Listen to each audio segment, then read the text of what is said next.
Hey, what's up? This is Ricardo, and in this video I'll show you how to remove the LED circuit board from a Dell Inspiron 13 version 7380. If you're looking for parts for this laptop, go to our website and use this coupon for a 5% off discount.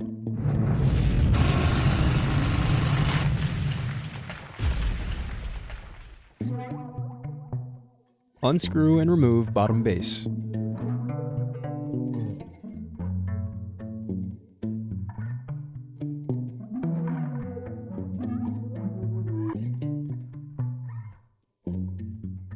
Now unscrew and disconnect battery.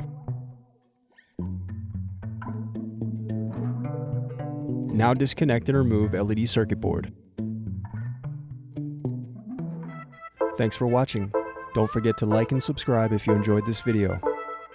And if you need more, check out this playlist to watch other tutorials for your laptop. You can also click here to find parts for your laptop at partspeople.com.